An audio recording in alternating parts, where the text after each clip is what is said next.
The Callisto Protocol came out on December 2nd, last Friday. We're recording this on December 4th, the Sunday, so 2 days after it was released.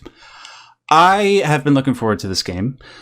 Namely, it's sort of like the official first in a long line of horror titles that we're going to be getting over the next year or so. We're going to be getting Alan Wake 2, Silent Hill 2, Resident Evil 4, one or two other ones that I can't think of off the top of my head.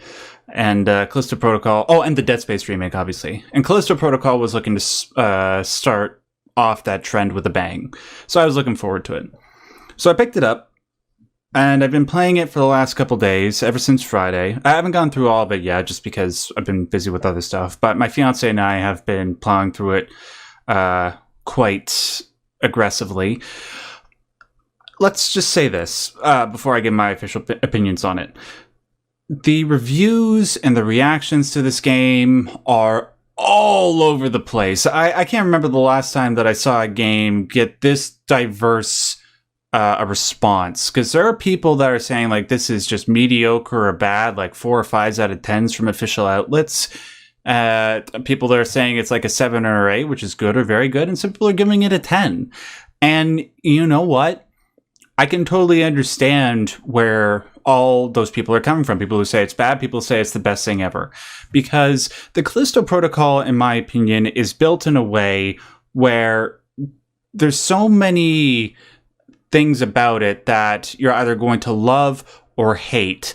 And it'll flip a switch like up or down a point, depending on how you react to those core systems. And hopefully I'll be able to elaborate more on what I mean when I get into specifics. For myself personally, I think the game is good to very good with some significant problems.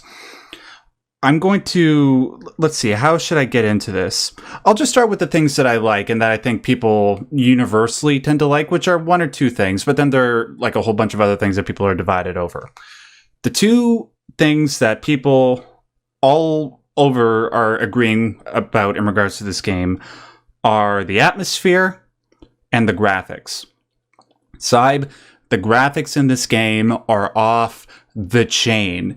And, you know, if some of you have been watching Maximum News up until this point, recall when we've been talking about this game, I've had some worries about the graphics engine because some of the blood effects look really, really bad, in my opinion.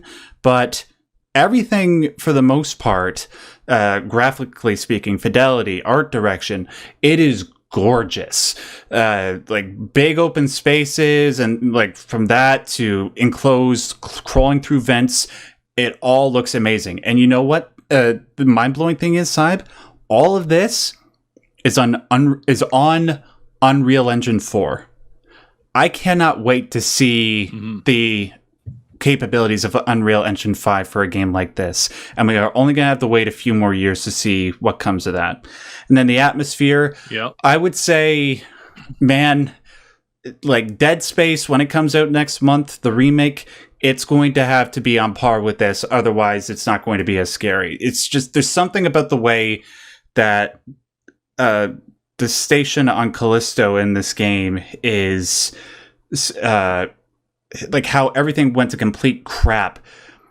It's legitimately creepy. And I'm saying that as somebody who almost never gets scared by, and you know, this game didn't scare me, but I almost never get scared by games, but there's just something about the way that each level is staged that it just makes my skin crawl a little bit. It makes my hair stand on end wondering what's going to be coming around the next corner.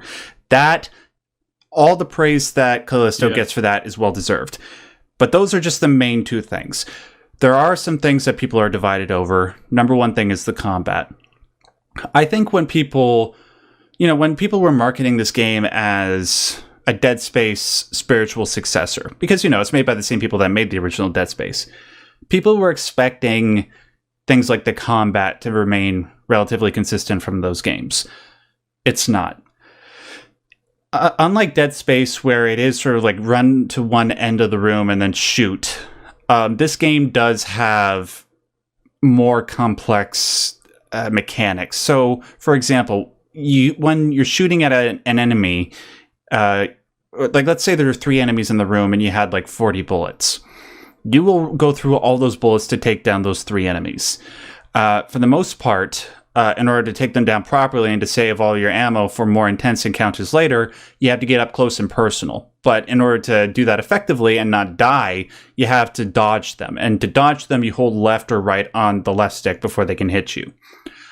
I like this because what it does is it adds a level of tension and scariness where most horror games that I've played do not have that. And because of that, for myself personally, this is just my personal opinion, I like it.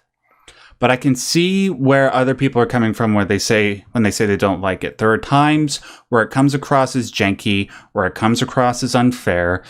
I would say like 2 or 3 times that happens, but I can see where like it would piss people off enough that they would want to put down the game and give it like a 5 out of 10 or a 4 out of 10.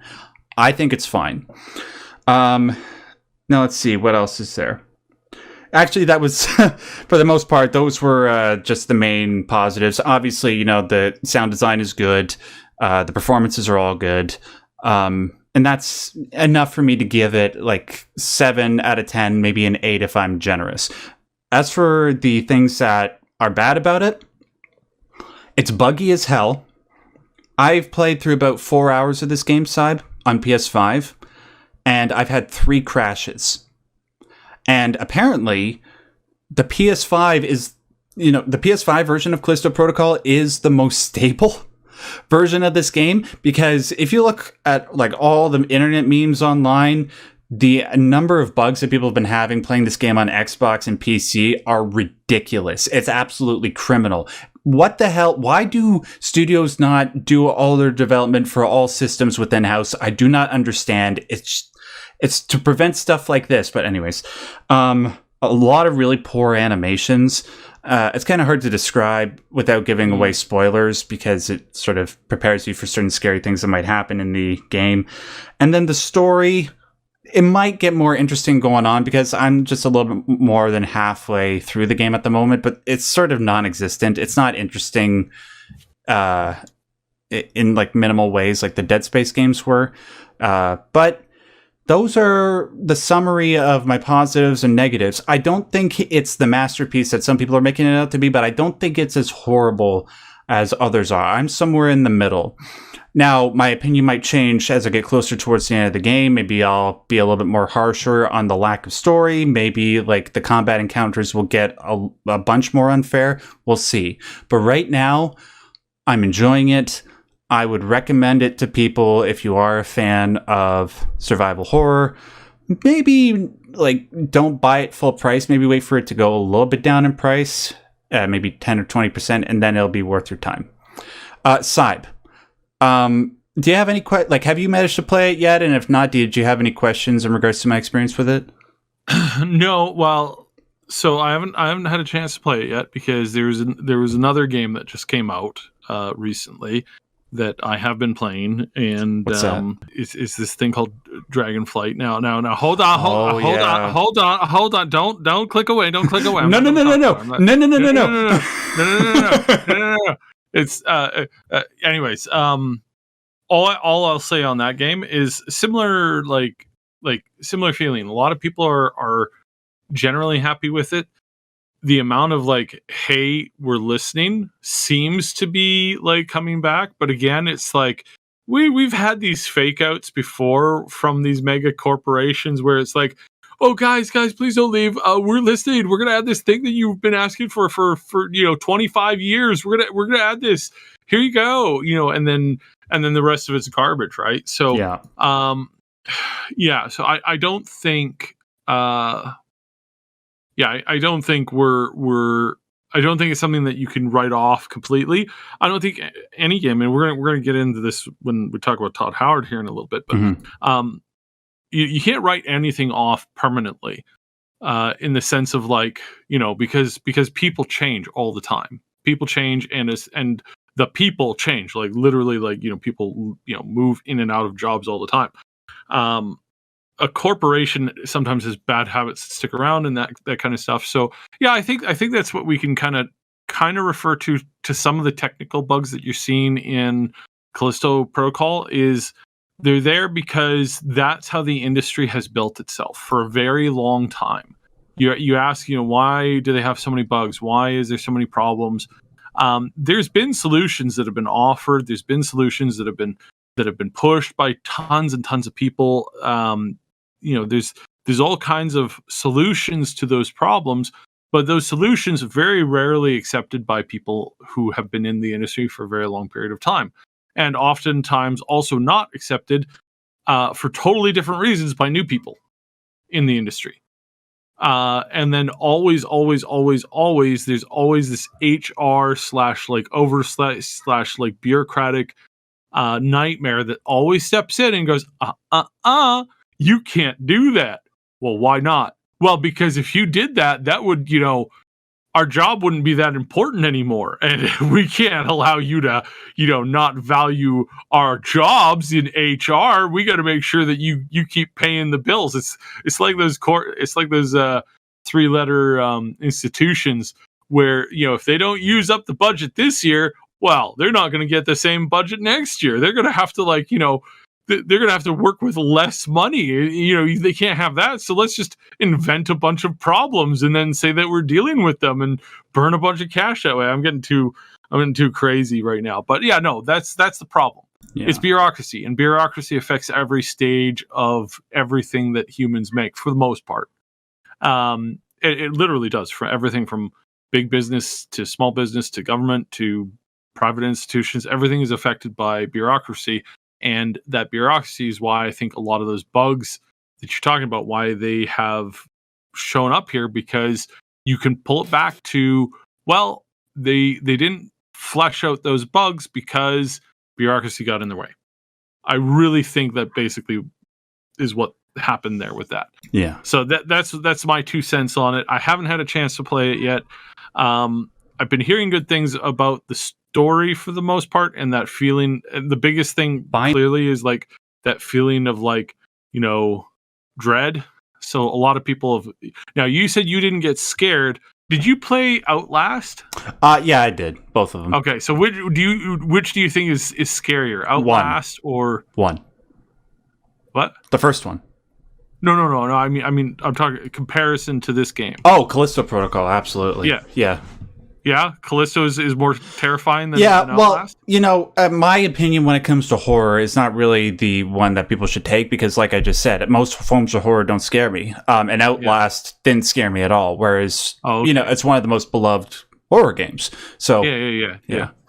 Yeah. But do you think that like, okay, well, yeah. No, I think we're good on that. Yeah. So that's good, because I think that means that at least the genre is improving, and we have, I do hope the game sorts out its problems and is successful, because I think horror games haven't been, evolving like they should be. They haven't been catching up. There's lots of genres in the games industry that's been stuck, spinning its wheel in the mud from a success that it had 15 years ago. And there's lots of genres in the game world like that, and I'd like to see a return to the evolution of those things to make them better, to make them more funner, to make them more innovative, a better experience. Yeah. And I think Callisto Protocol isn't perfect in that regard, but I think it gets enough stuff right that I think it does warrant our support. Because, when we support games like this, that means we'll get more games that try to do innovative things like that.